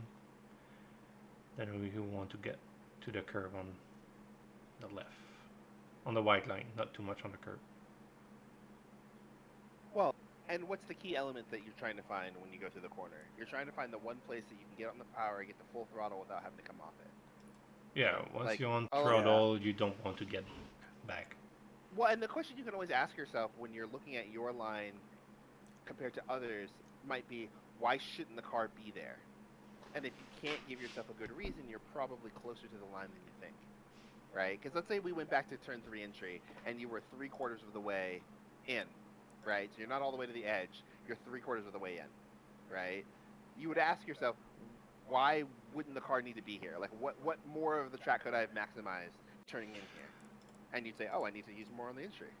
There you go, right? Like, and corners that connect, that can get a little blurry because the entry to one is an exit to another, but that's where you try to work the car between the middle of the two corners because you don't want to be too far to one side. You have to turn a lot to go all the way back, right? So you can systematically find the line by being self-critical of your own line and saying, am I using all the track here?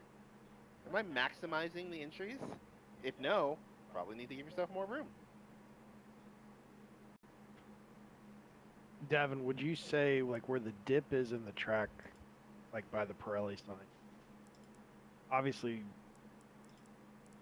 he's showing us ideal line qualifying, but during a race, like the Ferrari, for instance, if the Ferrari's on the brakes at all when that dip happens, that Ferrari is in the grass and taking out cars. Remember So going up the hill at Laguna Seca? Yeah, brake, release, brake. Yeah, it's a Right. two-phase thing. So you get on the brakes to get the car slowed initially. You go through the bump, and then you control the car on the brakes. no, That was- understand, but during race conditions, that dip takes cars out. Oh, yeah. So- So I guess my question is for the race itself, does it make a little more sense to kind of plan on and practicing the line of maybe a car width over to avoid? No. Okay. No, because you're just going slow then, right? Like any driver on the line that just brakes a little early before they get to the bump and roll through it on line will always be faster than I'm you gonna do it. than being offline, right? If you're So- offline, your corner always will suck. Like it will always be bad. So it's more important to mitigate the bump and stay online than to sacrifice an entry absolutely for no reason. Because enough. you can't, and so that's the thing you're trying to balance. Somebody else brought that up earlier this week when they were like, "Oh, I need to practice driving offline," and I'm like, "Why are we practicing purposely driving slow?" Right? Like that's not going to help you against a quick driver, right? It's going to ruin your entry. So the cars behind you are always going to catch you. You'll have a shitty exit because you didn't give yourself enough room because you have to steer too much, and you'll always get pushed going out the other side. It would have been net more positive to just stay where you were and roll over the bump and then get right back on power, and you would have had much more to work with. That's fair. Okay. But good question. That's a good question because like a lot of people will ask that. Like the big thing here when following other cars and in the race isn't so much of the fact of braking late and getting a fast line. It's identifying where do I need to lift or slow down to let both cars go through that bump and not die. Right? Because often if you're following cars through here, I can't I can't do a two-phase brake so late, but with another car there's another car there. So I've got to get off the power a little bit. I got to get on the brake a little light. I've got to roll through a little bit and get 90% of that corner complete, right? So that I can follow him through. It's not about nailing it with him because if he makes a mistake, I'm in the back of him. So I need to be able to have an alternative way to approach that corner without sacrificing the line. Okay. Makes sense. Good question, though. Real good question. Any more questions? There was a long one, this one. But Yeah, sorry. Uh, if you could go over again over the best passing locations and the most common carnage locations, so we can be mentally prepared for that. Since obviously we don't have all of the rookies here trying to learn. carnage for the stripes is all around the stripe, pretty Yeah, it's much. everywhere. No, I'm not even joking. That's This- pretty good. Yeah, 1 you can die, 3 you can die, 4 you can The die, start, 5 you can die. yeah, the start of Yeah. one on the start one will be really deadly. Some people will go wide and then they will spin and collect up the car in the track, and that's happened a lot. Same thing going to 2-3 Cascade right here. People will still be 2x2 side by side and could easily get, and then you get to turn 4 again. Try That to little go. braking zone into four is gonna Yeah. suck. Okay, so you know what? So I'll call it right now. Someone either is A, gonna go too fast and fall off the road, or B, my all-time favorite, just jump on the fucking anchors in the middle of the corner, and then catch everybody else out. yeah, it's really dangerous on this track. You're just so narrow that it's unbeatable. So good place to pass will be after this on the next one. So if you get a good exit here, prepare for the. You have a good exit right here. You'll be fast on the straight, and here you still have space. If the other one did a mistake, you'll get side by side. Here's a nice place, safer place to pass on this Wasn't corner. this a very heavy accident-prone area the last time we raced here, Davin? Coming up the hill, you get to the top, and all of a sudden there'd be 3 cars sideways. Yeah, but the reason Yeah. why that is let's back it up. There's a real easy reason why that is. So if you back up to the Marshall's Park, Michael, just go back like 100 feet. Yeah. So go over the hill right here. The reason why people died is because they don't think about braking, right? So if you're offline here, you have to brake earlier. There's less road to use. And what happens is that people get a run over this corner and they try to brake in the exact same place as the car on the line where Michael is, and that's not how braking works. You'll have to turn more on the car as the car on the inside than the car on the line. It's just how it functions. So what happens is that folks end up overshooting the corner and they die because of user error. Right? Maybe Javi, to answer your questions and maybe give you a little less anxiety. I think the thing that I would focus on here is be really comfortable following cars with enough margin for error so that you can see their car behavior. Because honestly, like if you're right up the ass of someone in Oulton, if you don't 100% trust them, you'll have to react to whatever they do. There's some drivers I will follow, like nose to tail, tailgate through there, because I trust them and I know they know how to control their car and do the right thing. But if there is a driver I don't trust, I give them a good car length with their space, because unless I'm trying to make a run work, I don't want to be near them. So I just sit in the pocket and watch their car and watch them do dumb stuff until like I'm really ready to pass them, and then I'll take the risk getting close to them. But there's no sense putting myself at risk if the other driver in front of me is bad. Yeah, I was just wondering because, like, for example, we all know Mazda turn one. That's casualty rate of 7,500%. So that's I just want to see if there was like any specific corners on this one that definitely taking even extra precaution would be the go-to. But again, ask yourself why that is. Why is turn one Monza so terrible? Because Because most people what are don't breaking know- points? Right, what are breaking points? Because most people don't know how to brake. Exactly. So if you follow someone into Monza into turn one, you don't want to be right up their ass, right? You want to be a little bit behind them so you can brake early and watch them. Because if you were going to get a pass done, you would have been alongside them at the beginning of the straight, right? Everyone else is trying to pass at the end for reasons I still don't understand. And that's why 90% of those crashes are bad. It's because the drivers don't know what they're doing. And so they try to throw it in at the last minute and they try to de-accelerate a car, which is incredibly hard. So and most of the time they get it wrong and they die.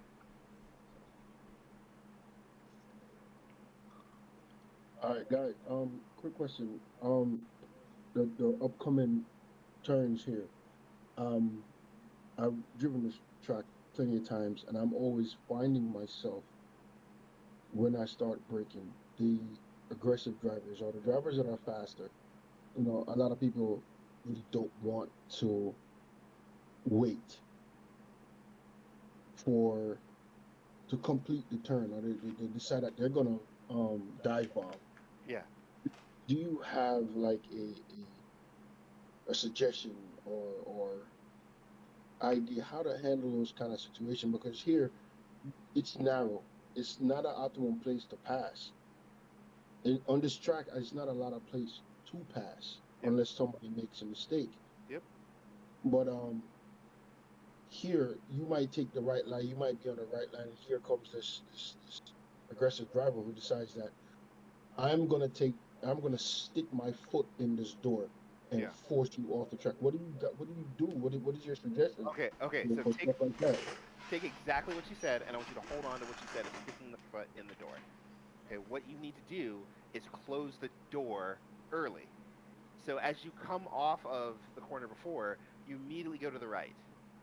Because now the door is closed. There's no path that the car that is chasing you can follow, except for a wider outside line around you going into a right-hand corner. Right? Most folks, they only stick to one line, and so they create an open door for the entry. Right? Because to enter a corner on the optimum racing line requires width, right? And if you are trying to beat the car into the corner, there's going to be a pocket just by the angle that you're turning that looks inviting. And so if you stay where, let's say, Michael is, and let's say by some grace of God, one time I'm faster than Michael coming out of this corner, right? And I have a run coming on up the straight. If he stays where he is, I can drive down there because he's giving me open space. If he moves to the right before we get to the braking zone, right? Because you don't want to weave in the braking zone, so you get to the right before the braking zone. He has cut off that line choice for me. All I can do is use all that speed to drive down the outside of him, and why would I do that? If I do, I'm just going to be stuck on the outside, and I'm going to be behind him anyway. So by closing the door really early and staying there, because you can't weave, you have to make your one move. You close that door early, you've now reduced the line options for your opponent, and it doesn't matter how fast they are. But if you stay where you are, you leave that door open, and there's a possibility that they may try to do that. And even if they don't make it, it's the fact that you gave them the opportunity to try is what's causing you the problem. In this instance, where Michael is, when I'm closing the door, I'm at least 2 to 3 more. I'm like centering the track. So And that's their stupidity. Yeah, that's the driver being dumb. Yeah, and that's something out of your control. Either me or the guy behind me. No. If the guy behind you is trying to squeeze to the right and dive bomb you while you are center track heading into this chicane, yeah, he's an idiot. Yeah, that driver is dumb. At that point, you would want to brake early, scare him, let him miss his brake point, and you drive behind him. Right. That's where don't hit what you can see. That's the genesis of that. Right. So if I'm the driver behind you, right, and you are in the middle of the track, I can see the track in front of you, and I can see your car position. So I should be able to tell I can't fit my Mercedes with next to you. So let's not go over there. If I try to attempt to fit in that space, that's a dumb move on my point, right? Now, if I continue to do it, because I've been in this situation more times than I can count, right? Driver comes up next to me, tries to force their way by anyway. Larry's right. You want to make sure you protect your car, right? So you get on the brakes early, or at least get all the way to the far right so you can brake as late as possible to give yourself the most space, right? Do you shift back over before to get back into the proper line, braking line, or you maintain your track position? If you're turning away from the opponent, you can do that, but you can't do it to cut them off. So the one move rule is largely designed for car safety, right? So if we're coming off the corner together, and you go to the right and I go to the left, and I start committing to the left, you can't come back again left to cut me off. But if we come out of the corner and you go right and I go even farther right, you have the right to go back to the left to get yourself to be safe again. Because you went from a dangerous situation to a safe situation getting back on the racing line. Because you're not weaving anymore. Right? You're not trying to cut me off. Does that make sense? Yeah, but that gives that guy, it's open. That well, no. Well, no, not necessarily, because it depends on where he brakes. Right? So if you let's say you get scared and prematurely open the door, that's your problem, because you now have given him the room that he didn't have before. If you stay close to him and brake early and keep that space narrowed, he's driving into a vanishing gap, and that is entirely his fault. Right? So you need to know the difference between when do I move over a little bit versus where do I move over a lot. And some of that's going to be down to the driver you're racing with. Because there's some drivers I know that are just to be frank, kind of dumb. And so they're going to squeeze down there on the left, and I'm going to pop all the way or they're going to squeeze down to the right. I'm going to pop all the way to the left for just sheer safety. Because that person's not trying to get next to me. They're not trying to be sophisticated. They're just trying to make a corner. And I'm going to watch and see if they miss it. Right? Because if they miss it, then I'm going to go right by them anyway. Right? So Neil, that was the reason why I suggested that if you're in a situation where you recognize that the guy's trying to get on your right, and they're not smart enough to realize that, hey, this is going to be a really, really tight section coming down here, because first of all, trying to outbrake somebody into this particular chicane is just absolutely retarded. It's hard. It's There's- hard. I use it's this harder chicane than you because think it is. I use this chicane because it's the exact same situation like Monza. Correct. And Correct. Same thing. Mhm. But same that's right what I'm and left. saying. If you Same have, thing. but see, that's what I'm saying. If you have sort of given the I wouldn't say a block, but if you have moved from, say, far left lane to center track, you're telling the guy behind you, hey, you make up your mind. Which side do you want? Yeah, I see you. Stop it. Yeah. And then if he does go to the right, that's where, like Davin said, as you get down into the brake zone, you know darn well that he is going to try to outbrake you, which Right. means he's going to try and stop late. Right. He's already too close to the entrance of the corner, so he has to brake earlier to make the corner at a decent amount of pace, much less the tightness of the angle of steering. But you have already gotten him into the inside, which is a very disadvantaged area. Right. So if you decide to move left just before the braking zone and you brake a tiny bit early, he's going to see you disappear and not pay attention to his brake zone. You're kind of faking him out, really, if you think about it. Worst And case, you'll 90% of the time you'll watch them just whiz by their brake whiz by. markers. You know, and worst case, you brake late and slow down with him, right? And you just make sure that your car is leading him as you are slowing down into the corner, because you can still manage the corner because you are in the right spot, right? Because he can't brake late. He just can't. His corner turn is going to be sharper than your corner turn because of where he is on the track. So you can manage your car positioning next to him. It sucks for everyone involved. Like, the whole thing is dumb because both of you are now off the line and playing this little game of chicken break dance to try to make through the corner together, losing a boatload of time, right?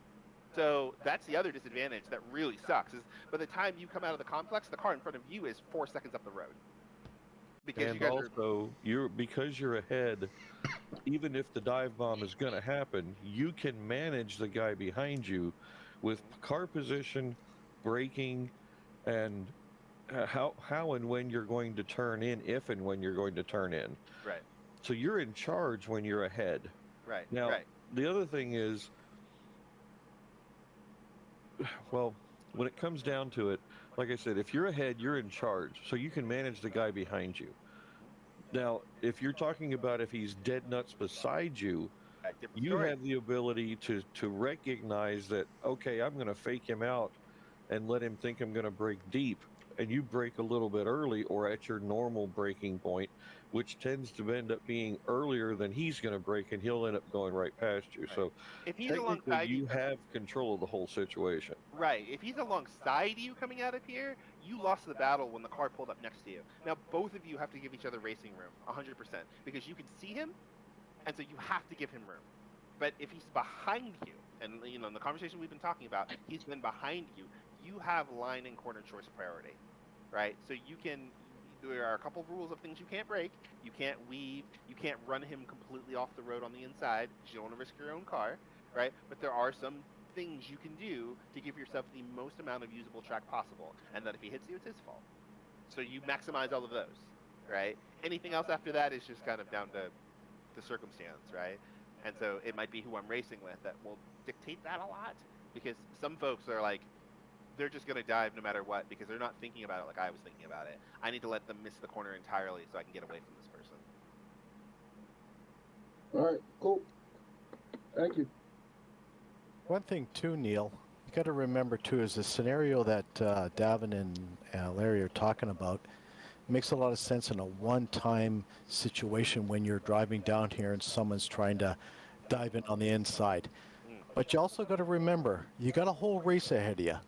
My thought is if I did that and I'm going straight and some guy's faster than me and he's been on my rear end for at least 3 laps and he dives in on the inside because I didn't block it or defend, I go, you know what?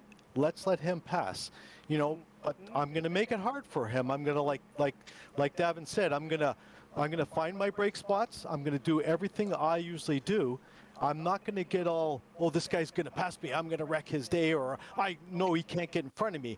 No, let's think this through. There's 15 more laps to go. Guess what? I'll pass him when he wrecks in the next 5 corners. That's very wise. Yeah. And that's usually what happens. You know, I'll start a race in 15th and I'll finish in 10th because all these guys that are passing me are wrecking because they're doing dive bombs and stuff like that. Yeah, that's actually really wise, Brian. Like, normally a driver that's in a situation like you will make that mistake again. And if they do it really, really early in the race, it's almost a blessing for you because they can get their dumbass out in front of them and wreck somebody else's race rather than wrecking yours. Right? Exactly, yeah. And sometimes it's just better. Like, you know, I used the example Brands Hatch where someone came up behind me and I let them go and they took out someone in front of me because I had seen some aggressive driving before early in the race. And I said, I need some time to let that play out. Let me let that play out and then I'll just follow up. And it worked out for me later. So you don't need to desperately defend every corner. Now, if it's the last lap, right? Like, let's say we're fighting for the lead and it's the last lap. I'm going to make that as painful for you as possible. I'm going to make everything hurt, right? But on lap 1, shit, that guy might just be dumb. Let him go. Right? All right. Thank you. Brian Slater to the rescue. No, it's a good point. I mean, like, a lot of folks. No, that's why I said that, because he did make a good point. No, it's a good save, right? Like, a lot of folks do kind of miss out on the big picture, right? Like, they're so worried about being passed, and I'm like, are we worried about being passed, or are we trying to win the race? Right? Just because I got passed early on doesn't mean that I won't pass that person back later, or there won't be another strategic opportunity. So, putting myself in a high-risk situation that might damage my car through the poor driving of somebody else may not be worth it. Right? Exactly. Yeah, So, exactly. You know, shit, I've been passed early on in the race where I got hit, and I won in the end because those people all killed each other later. And I was like, cool. Great, thanks. I wanted to win. That's the only thing I cared about was finishing before everybody else. I don't give a shit how we do it. Also, something else to take into account is that we do have that mandatory pit stop that can make or break your race too. That's right. Or tailgate him and see if he falls off the road. Because most drivers who are good won't take such a ridiculous risk. Right? They'll know, like, oh man, I'm like, unless you're moving dead slow, where it's just like a gimme that, like, oh my god, man, like you're going 50 miles an hour too slow, I'm going by you. Right? They're not going to risk their own race because they're like, I want to get to the end. I don't want to damage my car. Right? So the people who normally do that aren't thinking that far ahead. They want to be 12th place so damn bad for some reason, and their car ends up getting damaged later.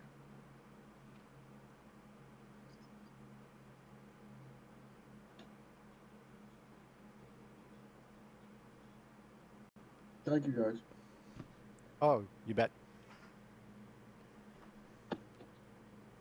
By the way, Neil is a new entry into our group. Thank you, Neil, for coming and hanging out. The man is at work and he's on his phone listening. You can't tell me he's not fucking dedicated. There's no question.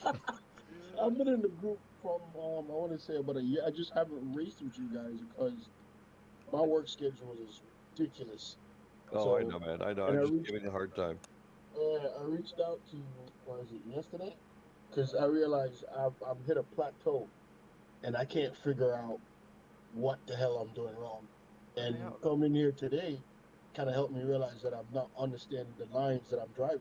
Yeah. I'm just trying to go fast. Over driving the car, trying to make it go fast when sometimes slower is faster. Well, and you know, and here's the pain in the ass part, right? This is the part that drives people up a wall when it comes to racing. We are actually talking about 1 mile an hour or 2 miles an hour, right? Like, the difference between my lap and an alien lap is sometimes so minor.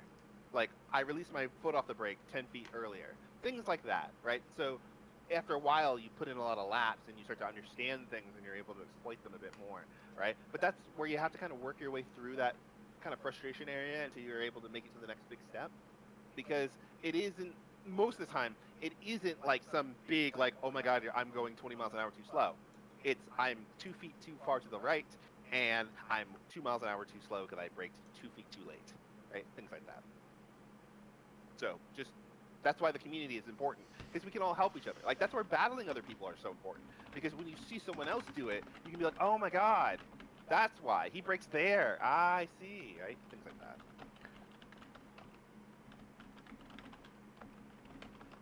Welcome, Neil. You're going to have a good time in the league. Buy a mug.